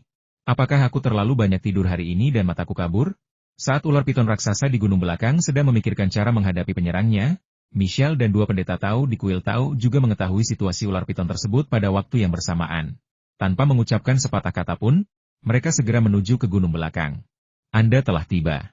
Li Yunfei telah berada di hutan selama beberapa waktu, berniat memberi makan ular piton raksasa itu. Dia melihat Michelle dan kedua pendeta Taois itu dengan cepat mendekatinya, dan dia tahu mengapa mereka datang. Kedua ular piton raksasa itu telah diserahkan kepada Michelle dan kedua pendeta Tao untuk dikelola. Kedua ular piton itu mengeluarkan raungan rendah, dan mereka, sebagai pengelola ular piton, secara alami dapat merasakan situasi kemunculan ular piton di gunung belakang dan tahu bahwa ular piton tersebut saat ini sedang berkelahi dengan manusia. Michelle adalah orang pertama yang bertanya kepada Li Yunfei, "Sayang, ada apa dengan ular piton raksasa itu?" Li Yunfei menatap Michelle dan tersenyum sambil menjawab, "Sayang, lihat ke bawah sana. Siapa orang-orang yang melawan ular piton raksasa itu? Mengapa ular piton itu melawan mereka? Dan mengapa kedua orang itu memprovokasi ular piton itu?" Ketika Li Yunfei datang ke gunung belakang tadi, dia ingin memberi makan dua ular piton raksasa itu dengan beberapa ikan dari tempat yang sempit. Namun, ketika dia mendekat, dia memperhatikan perilaku aneh ular-ular itu. Sebagai pemilik ular-ular itu, dia melirik situasi tersebut dan langsung tahu apa yang sedang terjadi. Ternyata, beberapa praktisi seni bela diri yang pergi ke pegunungan untuk mencari harta karun dan mengumpulkan ramuan menemukan ular piton raksasa dan ingin membunuhnya untuk mendapatkan sesuatu darinya. Li Yunfei dapat langsung mengetahui kemampuan kedua orang itu. Mereka berada di puncak alam pertama. Kedua ahli kecil di puncak alam pertama ini dapat dengan mudah menangani ular piton biasa. Namun, kedua orang bodoh ini tidak beruntung. Mereka gagal memperhatikan karakteristik khusus dari kedua ular piton raksasa ini. Li Yunfei dengan licik memilih untuk menonton dari pinggir lapangan, tidak berteriak atau mengeluarkan suara, hanya mengamati. Lalu kenapa kalau mereka berada di puncak alam pertama? Dua ular piton raksasa seharusnya bisa mengalahkan mereka tanpa masalah. Setelah Michelle melihat ke arah ular piton raksasa itu berada, dia juga menyadari bahwa mereka berdua sedang berkelahi dengan ular piton tersebut. Dengan kecerdasannya, dia langsung mengerti. Kedua orang itu adalah penyusup, dan terlepas dari alasan mereka, ular piton raksasa itu tidak menunjukkan belas kasihan kepada penyusup. Namun, dia juga memperhatikan bahwa keduanya adalah praktisi bela diri dari Tiongkok, dan dia tidak bisa tidak khawatir. Sayang, mereka adalah praktisi bela diri misterius. Bisakah ular piton raksasa itu mengalahkan mereka? Bukankah kita akan menyinggung sekte atau keluarga mereka? Li Yunfei tersenyum tipis dan berkata, "Sayang, lihat saja. Sekalipun 10 atau 8 orang datang, mereka tidak akan mampu melawan ular piton raksasa itu." "Apakah ular piton raksasa itu benar-benar sekuat itu?" kata Michelle, mengungkapkan ketidakpercayanya. Kedua ular piton raksasa ini adalah yang terbesar yang pernah dilihat Michelle, tetapi dia sedikit ragu bahwa mereka dapat dengan mudah membunuh para ahli bela diri misterius itu. Michelle merasa bingung, Tetapi kedua pendeta tahu di sampingnya tampak tidak khawatir. Kedua ular piton raksasa ini tidak bisa mengalahkan dua ahli tingkat pertama puncak itu? Sungguh lelucon. Bahkan kedua tokoh senior di dunia bela diri ini, yang baru berada di tingkat kedua, gemetar ketakutan saat menghadapi kedua ular piton raksasa misterius ini, tidak yakin harus mulai dari mana. Desis. Raungan. Ular piton raksasa yang menyerbu ke arah Liu dan Fang yang mengeluarkan desisan yang dalam. Tetapi penampilan mereka yang mengintimidasi sama sekali tidak membuat Liu dan Fang yang takut. Mereka telah lama dibutakan oleh nilai berharga dari kedua ular piton raksasa ini dan bertekad untuk membunuh mereka dan mendapatkan darah, kantung empedu, atau bahkan inti dalam yang legendaris. Oleh karena itu, tatapan serakah mereka semakin tajam, dan mereka dengan gegabah menerkam seekor ular piton raksasa. Bang! Melihat Liu dan Fang yang mendekat dengan niat membunuh, kedua ular piton raksasa itu mengayunkan ekor tebal mereka di daratan dengan kekuatan luar biasa. Liu dan Fang yang menghindar dengan cepat dan tidak terkena ekor ular piton. Tetapi rumput dan pepohonan yang dilewati ekor ular piton itu patah dan hancur. Melihat ini, ekspresi Liu dan Fang yang berubah drastis, seolah-olah mereka merasakan ada sesuatu yang tidak beres. Namun, mereka tidak punya waktu untuk berpikir lebih jauh. Mata mereka serentak memerah, dan mereka menyerang ular piton raksasa itu dengan sekuat tenaga. Mereka bertekad untuk membunuh ular piton itu apapun yang terjadi, untuk mendapatkan sari dan empedunya, dan untuk memperoleh kesempatan kultivasi yang luar biasa. Li Yunfei, Michelle, dan kedua pendeta Taois yang mengamati dari kejauhan juga terkejut oleh kekuatan ular piton raksasa itu. Jika ekor itu mengenai mereka, bahkan jika kedua pria itu adalah ahli tingkat pertama, mereka mungkin akan mati di tempat. Ekor yang sangat besar itu dapat menghancurkan segala sesuatu yang ada di jalannya. Pada saat itu, Michelle dan pendeta Taois tua menyadari betapa kuatnya kedua ular piton raksasa tersebut. Mereka tidak lagi khawatir ular-ular itu akan dibunuh oleh kedua pria tersebut. Sebaliknya, mereka menyaksikan pertempuran itu dengan penuh minat, menantikan kekuatan ilahi ular-ular tersebut. Au! Melihat bahwa kedua penyusup itu tidak terkena sengatan ekor mereka, kedua ular piton raksasa itu menjadi marah, sama seperti manusia, dan pohon-pohon di sekitarnya langsung hancur, patah menjadi dua. Akibatnya, Liu Wu dan Fang yang mengalami luka serius. Mereka tidak menyangka ular piton raksasa itu begitu kuat. Mereka bahkan tidak bisa mendekati tubuh ular piton itu sebelum dikalahkan sepenuhnya. Karena tidak sempat menghindar, mereka disapu oleh ekor ular piton. Meskipun mereka adalah ahli tingkat pertama, mereka masih muntah darah. Melarikan diri. Saat ini, Liu dan Fang yang telah lama kehilangan kesombongan dan sikap acuh tak acuh mereka sebelumnya. Mereka bahkan tidak berani memikirkan keuntungan dari membunuh ular piton raksasa itu, karena kekuatan ular piton raksasa itu jauh melampaui kemampuan orang-orang sekelas mereka. Jika mereka tidak melarikan diri sekarang, mereka mungkin akan kehilangan nyawa di sini, dan bahkan mungkin dimakan oleh ular piton raksasa itu, sehingga berakhir tanpa tempat pemakaman. Bagaimana mungkin ular piton raksasa itu membiarkan dua penyusup yang berani melanggar batasnya lolos? Tepat ketika Liu Wu dan Fang yang berbalik untuk melarikan diri, ekor tebal ular piton itu menyapu mereka dengan kekuatan dahsyat, dan mereka akhirnya menabrak beberapa pohon dan tergeletak sekarat di kejauhan. Itu luar biasa. Itu luar biasa. Michelle dan kedua pendeta Taois tua itu sangat terkejut melihat ular piton raksasa itu dengan mudah membunuh dua ahli tingkat pertama puncak seolah-olah sedang memotong sayuran.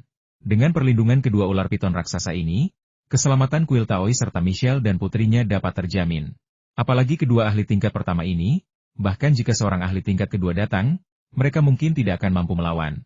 Ular piton raksasa itu membunuh dua penyusup yang rakus, mengangkat kepalanya yang besar, mengelilingi mayat-mayat itu dua kali, lalu bersin karena jijik, tidak menemukan kelezatan atau kegembiraan di dalamnya. Setelah terbiasa dengan makhluk spiritual di dalam ruang tersebut, mereka memandang rendah segala sesuatu yang lain. Belakangan ini, mereka memakan hewan buruan liar dari pegunungan, nyaris tidak mampu bertahan hidup, tetapi mereka memimpikan kelezatan di dalam ruang tersebut. Tiba-tiba, mereka seolah merasakan kelezatan yang familiar, dengan penuh semangat mengelilingi pohon itu dan melihat ke arah tertentu di antara pepohonan. Bahkan di hutan yang gelap dan lembab, penilaian mereka tidak terpengaruh. Itulah aroma makanan dari ruang kecil itu, itulah aroma tuannya kedua ular piton raksasa itu bersemangat, mendesis dan berlari menjauh, meninggalkan bangkai di belakang. Tiba-tiba, angin aneh menyapu hutan, dan dalam sekejap mata, mereka muncul di depan Li Yunfei, meneteskan air liur dan menatap kedua ikan di tangannya. Li Yunfei menyeringai lebar. Kedua orang rakus ini memang pantas mendapatkan reputasi mereka. Jika mereka menggunakan kecepatan ini selama pertempuran dengan musuh, kedua ahli tingkat pertama yang buta itu tidak akan pernah berani menyerang mereka. Ini adalah jebakan terang-terangan. Kedua ular piton raksasa ini terlalu jahat. Melihat kedua ular piton raksasa yang menakutkan itu bertingkah seperti anak-anak manja, dengan riang menggoda Li Yunfei, semua orang hanya bisa memandang dengan iri.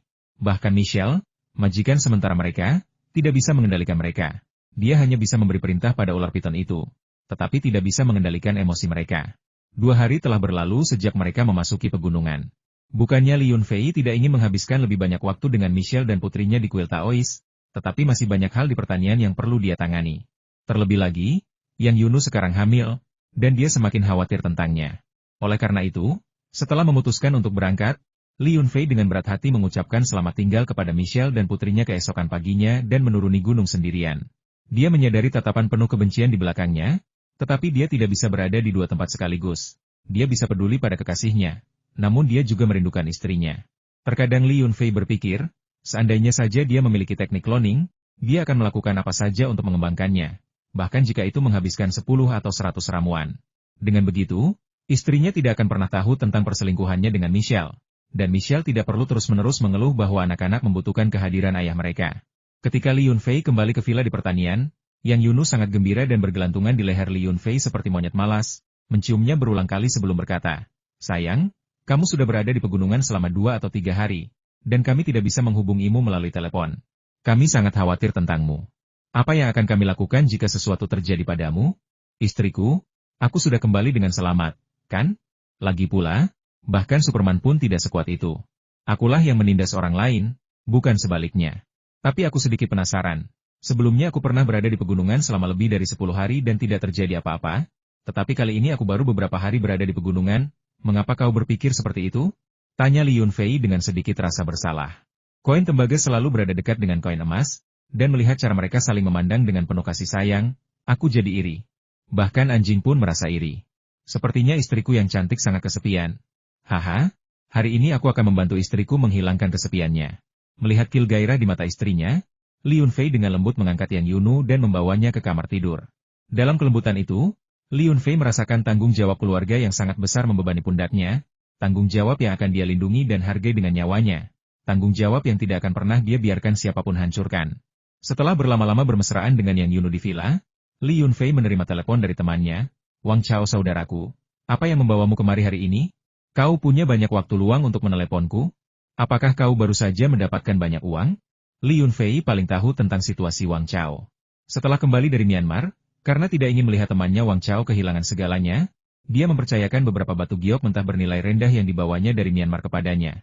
Dan, dengan memanfaatkan reputasi keluarga Qin, menyusun rencana yang pasti berhasil. Dilihat dari kronologinya, semua batu giok mentah yang dipercayakan kepada Wang Chao seharusnya sudah terjual sekarang. "Saudara Li, aku sudah melelang semua potongan giok mentah itu. Akhirnya aku berhasil mendapatkan kembali investasi yang kulakukan pada perjalanan terakhirku ke Myanmar. Seperti yang kau katakan, kami memotong 3 potong itu terlebih dahulu, dan nilainya langsung meroket. Penawarannya sekarang gila-gilaan." Suara Wang Chao bergetar karena kegembiraan di telepon. Bagaimana mungkin dia tidak gembira? Dia kehilangan 1 miliar yuan pada perjalanan terakhirnya ke Myanmar. Jika para tetua keluarganya mengetahuinya, dia pasti akan terjebak bekerja di bisnis keluarga seumur hidup, tanpa prospek masa depan.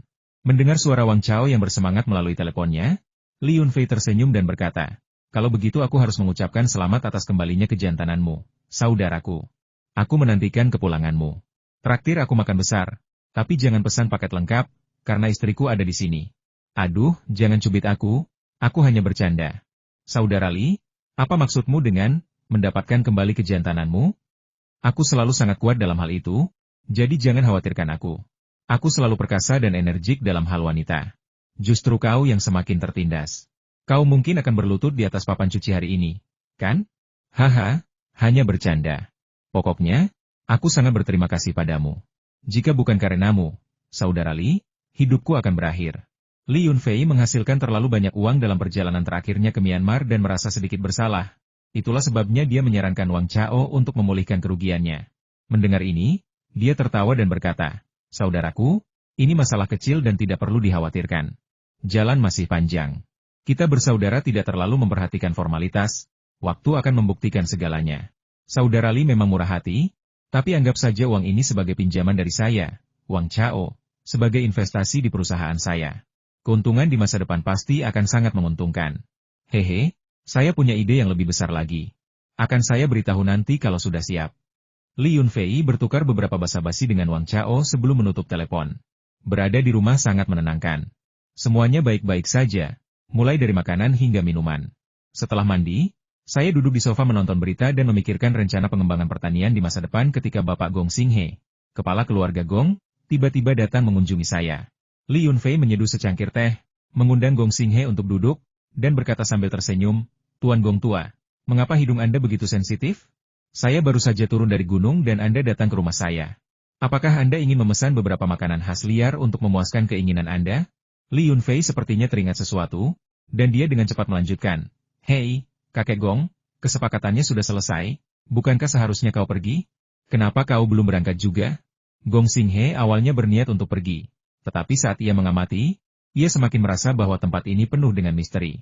Kemunculan seorang ahli tingkat ketiga sudah sangat langka, dan tak lama kemudian, muncul lagi seorang ahli tingkat ketiga. Terlebih lagi, energi spiritual di pertanian kecil ini tampak agak aneh.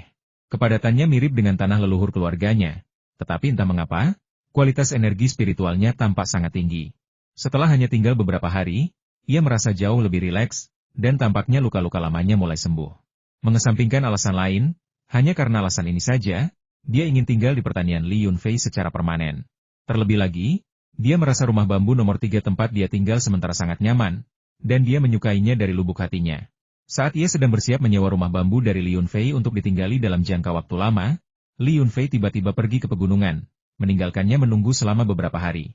Baru hari ini ia mengetahui bahwa Li Yunfei telah keluar dari pegunungan, dan ia segera bergegas ke sana tanpa berhenti. "Teman muda Li, wah, menurutku pertanianmu memiliki pemandangan yang indah dan makanan lezat yang tidak bisa ditemukan di tempat lain. Aku sudah tinggal di sini cukup lama, dan seleraku menjadi cukup pilih-pilih. Bagaimana mungkin aku bisa hidup jika kembali? Jadi, aku memutuskan untuk tinggal di sini bersamamu untuk sementara waktu." Sedikit malu, Gong Xinghe merasa wajahnya sedikit memerah. Tidak ada jalan lain, dia dulu melebih-lebihkan kualitas produknya sendiri, dan sekarang setelah dia mengakui bahwa produk Li Yunfei bagus, rasanya seperti dia sedang kontradiksi dengan dirinya sendiri. Li Yunfei meletakkan secangkir teh yang penuh dengan energi spiritual di depan Gong Xinghe dan berkata, "Kakek Gong, desa keluarga Li sekarang sedang giat mengembangkan pariwisata. Saya, seorang petani biasa, ingin Anda memberikan sedikit kontribusi lagi untuk desa keluarga Li. Jadi, Kakek Gong, Anda bisa tinggal selama yang Anda inginkan." Melihat Li Yunfei masih belum mengerti maksudnya, Gong Xinghe dengan cepat berkata, "Teman muda Li, kau masih belum mengerti maksudku. Maksudku adalah aku ingin menyewa rumah bambu darimu untuk ditinggali dalam jangka waktu lama." "Oh, begitu?"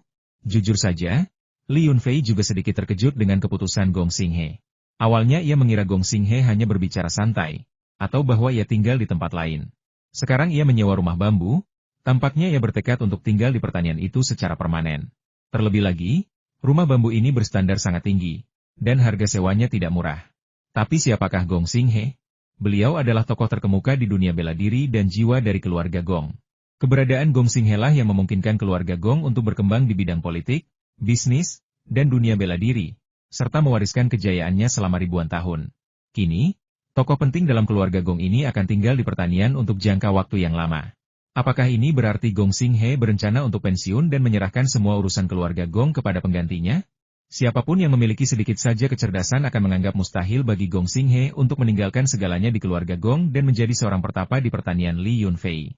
Apakah dia memiliki motif lain? Ataukah dia mencoba untuk mengambil hati kedua tetua di alam ketiga itu? Namun, terlepas dari tujuan pihak lain, Li Yunfei tidak khawatir dan berkata dengan tenang, "Tentu, Kakek Gong, tetapi selain rumah bambu nomor 1 dan 2, serta rumah-rumah yang sudah ditempati, Kakek Gong dapat memilih sisanya." Melihat Li Yunfei setuju, Gong Xinghe tersenyum tipis. "Kalau begitu terima kasih banyak, teman muda Li. Halaman yang saya sewa saat ini, nomor 3, sangat bagus, dan saya sangat menyukainya. Adapun harga rumah bambu, sebutkan saja harganya, teman muda Li, dan saya, Gong, akan mampu membelinya tanpa ragu." Li Yunfei tertawa hehe. "Kakek Gong, di usiamu sekarang, bukankah membicarakan uang akan merusak hubungan kita? Adapun biaya sewa rumah bambu, nanti seseorang akan datang untuk membicarakannya denganmu. Baiklah kalau begitu, teman muda Li, aku permisi dulu." Meskipun mengatakan itu, Gong Xinghe tahu betul bahwa dia sudah menanyakan dan mengetahui bahwa sewa yang dibayarkan oleh 3 penyewa lainnya tidak murah. Jangan bicara soal Chu Yingtai, karena dia sendiri yang membayar semua biaya pembangunan dan dekorasi 10 villa dan rumah bambu itu. Tidak jelas berapa ratus juta yang dia habiskan, tetapi upaya yang dia curahkan sangat mencengangkan. Selain sebagai kultivator, dia juga orang terkaya di Asia Tenggara. Gong Xinghe berjalan ke pintu, Masih ingin menanyakan detail terobosan San Daki kepada Li Yunfei. Tetapi ia berpikir bahwa hal-hal seperti itu tidak bisa dibicarakan begitu saja, atau diceritakan kepada orang lain, jika tidak Li Yunfei akan curiga. Ia memutuskan untuk tinggal di rumah bambu itu untuk sementara waktu, mempelajarinya perlahan, dan mungkin ketika waktunya tepat, semuanya akan terungkap dengan sendirinya. Setelah Gong Xinghe pergi, Yang Yunu, yang sedang hamil besar, duduk di aula dan bertanya, "Suami, apa yang diinginkan orang tua Gong ini?" Keluarganya berada di puncak tangga sosial di ibu kota. Jadi mengapa dia tinggal di desa pegunungan kecil kita yang terpencil ini? Kultivasi Yang Yunu tidaklah lemah, orang seusianya yang telah mencapai alam kultivasi kedua sangatlah langka. Meskipun berada di kamarnya, ia telah mendengar percakapan Li Yunfei dan Gong Xinghe di aula, dan ia juga terkejut bahwa Gong Xinghe tiba-tiba ingin tinggal di pertanian. "Istriku, apakah itu perlu dipertanyakan? Pasti Pak Tua Gong mengincar pertanian kita dan tidak mau pergi." "Haha, pertanian yang kubangun ini seperti pohon phoenix yang menarik phoenix. Menyebalkan sekali. Kau selalu bercanda saat aku membicarakan hal-hal serius," kata Yang Yunu dengan nada menegur. Li Yunfei membuat lelucon, tetapi dia secara alami dapat menebak beberapa pikiran Gong Xinghe. Ada sebuah pepatah lama yang mengatakan, mereka yang berada dekat air akan mendapatkan bulan terlebih dahulu. Gong Xinghe penasaran dengan tempat ini, tetapi yang lebih penting, dia ingin mendapatkan informasi tentang sumber daya Li Yunfei. Idealnya, dia akan mencari tahu asal-usul ramuan spiritual darinya. Jika itu tidak berhasil, dia akan membelinya dengan harga tinggi. Berapapun harganya, keluarga Gong mampu membelinya. Selama mereka bisa mendapatkan lebih banyak ramuan dan barang spiritual dari sini, mereka bisa menyembuhkan luka lama mereka, meningkatkan kultivasi mereka, dan mungkin bahkan menemukan peluang terobosan. Di dunia ini, hanya sedikit orang yang mampu menahan godaan untuk meningkatkan tingkat kultivasi mereka, dan Gong Xinghe, meskipun merupakan jiwa dari keluarga Gong, bukanlah pengecualian. Li Yunfei tidak ingin membahas detail hal-hal sepele ini dengan Yang Yunu. Yang Yunu sedang hamil dan perlu menjalani hidup tanpa beban serta fokus pada kelahiran bayinya. "Aku serius, aku tidak bercanda. Setelah Pak Tua Gong meninggalkan pertanian kita, dia pasti tidak akan bisa lagi makan sayuran dan buah-buahan berkualitas tinggi dengan energi spiritual yang kita tanam setiap hari. Kalau aku, meskipun ada gunung emas dan perak di luar sana, aku tidak akan keluar dan akan tinggal di sini untuk waktu yang lama." Keluarga Gong juga tidak kalah hebat. Mereka pasti memiliki kebun atau ladang yang serupa, kata Yang Yunu dengan nada kesal. Mendengar kata-kata Yang Yunu, Li Yunfei tak kuasa menahan tawa, "Istriku tersayang. Lihat bagaimana keluarga Gong makan di rumah kita. Mereka hampir menggigit lidah mereka sendiri. Dan ketika minum, mereka hampir memecahkan cangkir mereka. Mereka praktis seperti hantu kelaparan yang bereinkarnasi. Bahkan jika mereka memiliki pertanian yang serupa, rasanya pasti tidak senak milik kita. Terkadang aku bahkan curiga bahwa sayuran, buah-buahan, ikan, dan teh yang kita tanam mungkin memiliki rasa unik yang belum pernah dirasakan oleh Pak Tua Gong, meskipun usianya sudah lanjut dan statusnya tinggi. Itulah mengapa dia menelan harga dirinya dan tidak mau pergi. Aku sudah memutuskan. Besok, aku akan meminta Kakak Chu untuk berbicara dengan mereka tentang sewa. Dia adalah orang terkaya di Asia Tenggara, jadi dia pasti seorang pengusaha kelas atas. Kita harus membuat keluarga Gong sedikit menderita. Sayuran dan buah-buahan yang kita tanam serta ikan yang kita budidayakan menarik keluarga-keluarga kaya. Begitu mereka datang ke sini, mereka tidak ingin pergi. Jika ini terus berlanjut, bukankah tempat kita akan segera terlalu ramai? Mendengar kata-kata Li Yunfei, Yang Yunu merasa bangga tetapi juga sedikit khawatir. Takut bahwa keluarga-keluarga kaya dari seluruh dunia akan berbondong-bondong ke desa keluarga Li dan pertanian keluarganya. Mengetahui bahwa Yang Yunu khawatir terlalu banyak orang mengganggu kehidupan mereka, Li Yunfei menghiburnya, berkata, "Istriku tersayang, jangan khawatir. Setelah sampai pada titik itu, tempat ini tidak akan menjadi tempat di mana sembarang orang bisa masuk ke pertanian kita. Kita akan menetapkan ambang batas yang tinggi untuk mengontrol jumlah orang. Dengan begitu, kita akan tetap hidup nyaman dan bahagia seperti sekarang. Lagi pula, saat ini hanya ada 10 rumah bambu dan halaman. Selama kita tidak menyetujui perluasan, mereka akan berjuang mati-matian untuk masuk. Sayang, aku tahu kau yang terbaik. Asalkan kau bisa mengontrol jumlah tamu, itu tidak masalah." Mendengar Li Yunfei mengatakan ini, Yang Yunu memeluk leher Li Yunfei dan menciumnya. Setelah menghabiskan waktu bersama istrinya, Yang Yunu, Li Yunfei masuk ke kamar untuk beristirahat lalu keluar. "Aku sudah tidak memperhatikan apapun di peternakan selama beberapa hari, dan aku tidak tahu bagaimana keadaan mereka." Li Yunfei awalnya ingin menemui orang yang bertanggung jawab untuk mempelajari industri pertanian dan budidaya ikan. Tetapi ketika dia tiba di halaman, dia melihat koin emas dan tembaga di sudut dan memperhatikan bahwa perut koin emas telah membesar, dan dia memperkirakan bahwa mereka akan segera melahirkan anak anjing. Karena ruang mata air yang sempit, Gold Coin dan Bronze Coin telah menjadi raja anjing. Belum lagi anjing biasa tidak bisa mengalahkan Gold Choin dan Bronze Choin. Bahkan anjing Tibetan Mastiff yang ganas pun tidak mampu menandingi Gold Choin dan Bronze Choin. Karena perut Jinbi sudah sangat besar dan dia akan segera melahirkan. Li Yunfei ingin mengambil sari air mata air dari ruang kecilnya untuk menyehatkan tubuh Jinbi agar dia bisa melahirkan anak anjing yang kuat dan sehat. Namun, ketika Li Yunfei hendak mendekati koin emas itu, koin tembaga di sebelahnya memberinya perasaan geli sekaligus jengkel. Pada saat itu, koin tembaga yang menjaga koin emas dengan saksama melihat tuannya, Li Yunfei, mencoba mendekati koin emas. Ia menatap Li Yunfei dengan tajam dan menjadi gugup, seolah berkata, koin emas itu adalah istriku. Dia sedang hamil dan akan segera melahirkan. Aku akan menjadi ayah. Sekalipun kau tuanku, kau tidak boleh mendekatiku saat ini. Jika tidak, aku akan melawanmu sampai mati. Li Yunfei tersenyum pasrah. Betapapun pintarnya kedua anjing pemburu ini, mereka tidak bisa lepas dari naluri anjing mereka. Mereka mulai melindungi anak-anak anjing mereka bahkan sebelum mereka lahir. Dia bersiul untuk menenangkan kedua anjing pemburu itu, dan setelah mereka tenang, dia berjalan mendekat, mengelus kepala salah satu anjing, dan berkata, Chopper Choin, jangan tidak sabar. Aku hanya mengambil beberapa suplemen nutrisi untuk istrimu agar dia bisa melahirkan anak anjing yang seberani dirimu. Koin emas, dengan perutnya yang besar, melihat Li Yunfei mencengkeram kepala koin tembaga dan mengira tuannya sedang menghukum pasangannya. Ia merintih 2 kali, memohon belas kasihan dan memberi isyarat kepada tuannya untuk tidak menyalahkan pasangannya. Koin emas, baiklah, berhentilah menatap tuanmu seperti itu. Biasanya kau sangat gembira saat aku memberimu makan. Tapi sekarang, dengan semua usaha untuk punya bayi, IQMU telah anjlok. Buka mulutmu. Melihat koin emas dan tembaga itu, Li Yunfei bahkan merasa sedikit tersinggung. Ini mungkin yang dimaksud dengan menjadi seperti anjing yang menggigit El Dongbin. Ketika koin emas itu membuka mulut mereka atas isyaratnya, dia memasukkan sedikit sari air mata air dari ruang kecilnya ke dalam mulut mereka. Tepat ketika kedua anjing itu mencicipi rasanya, Li Yunfei berhenti memberikan sari air mata air, melemparkan 2 ikan ruang angkasa untuk mereka makan, dan berlari untuk menyibukkan dirinya sendiri. Beberapa hari yang lalu, ia menyerahkan pengelolaan dan perencanaan tambak ikan baru kepada Li Tiesu, dan bertanya-tanya bagaimana perkembangannya. Dengan pemikiran itu, ia segera pergi ke tambak ikan baru tersebut. Saudara Fua, Anda telah tiba. Li Tiesu sedang sibuk mengurus kolam ikan ketika ia melihat Li Yunfei muncul di tambak ikan. Ia segera berlari menghampirinya untuk menyapa. Nah, Paman Tiesu, bagaimana keadaan tambak ikan sekarang? Li Yunfei melanjutkan inspeksinya terhadap tambak ikan tersebut.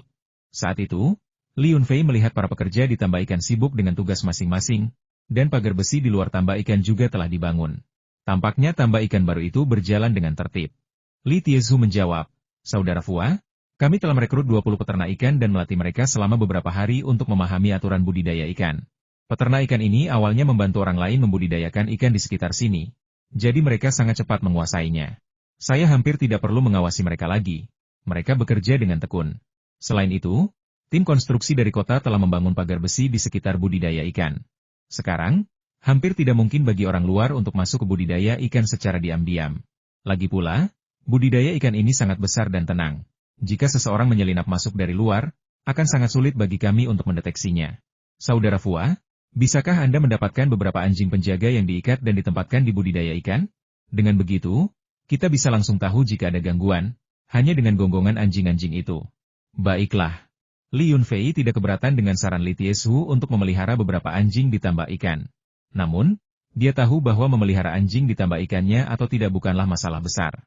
Dengan kemampuannya saat ini, mungkin tidak banyak orang yang berani mencuri ikan dari tambaknya, atau mereka akan mengalami nasib buruk. Tak lama kemudian, di bawah bimbingan Li Tiesu, Li Yunfei memeriksa tambak ikan baru tersebut dan merasa bahwa tambak itu berjalan lancar di bawah manajemen Li Tiesu, sehingga ia tidak perlu terlalu khawatir di masa mendatang.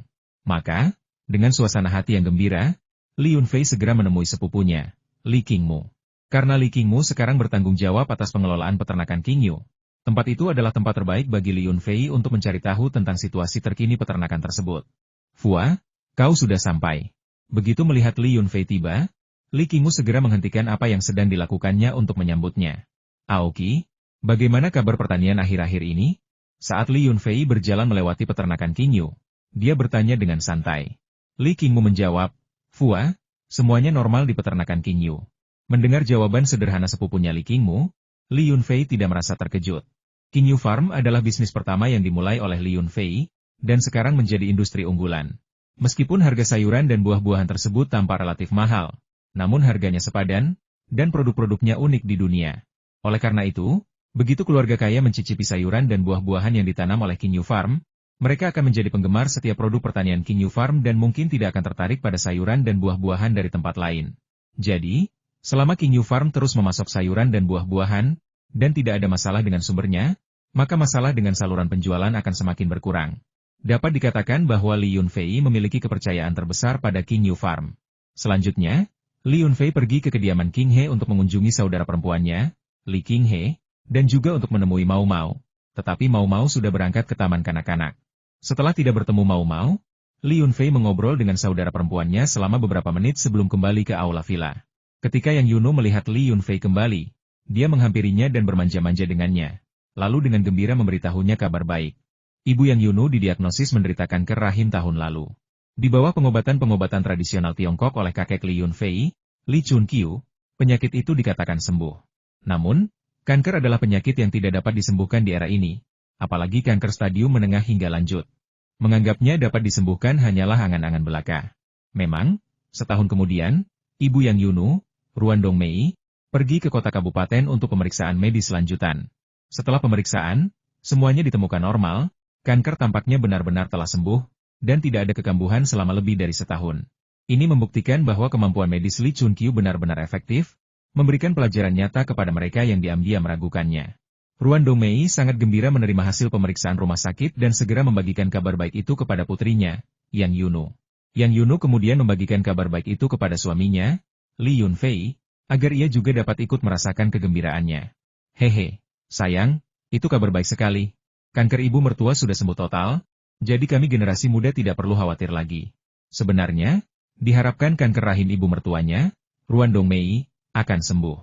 Namun, melihat istrinya, Yang Yunu, begitu bahagia. Bagaimana mungkin Li Yunfei tidak ikut bahagia? Li Yunfei mengobrol dengan Yang Yunu sambil menundukkan kepala untuk mendengarkan perutnya yang membuncit. Melihat tingkah laku Li Yunfei, Yang Yunu tersenyum dan berkata, "Sayang, bisakah kau mendengar apa yang sedang dilakukan bayi kita sekarang?" "Hehe, istriku, bayi kita sekarang berperilaku baik sekali." Diam-diam mendengarkan orang tuanya bermesraan. Li Yunfei tersenyum lalu menepuk-nepuk kaki Yang Yunu yang putih dan lembut. "Sayang, kita sudah seperti pasangan suami istri yang sudah lama menikah, kenapa kamu masih nakal sekali?" Melihat tindakan Li Yunfei, Yang Yunu mencubit pinggang Li Yunfei dengan keras, seolah-olah dia kecewa padanya.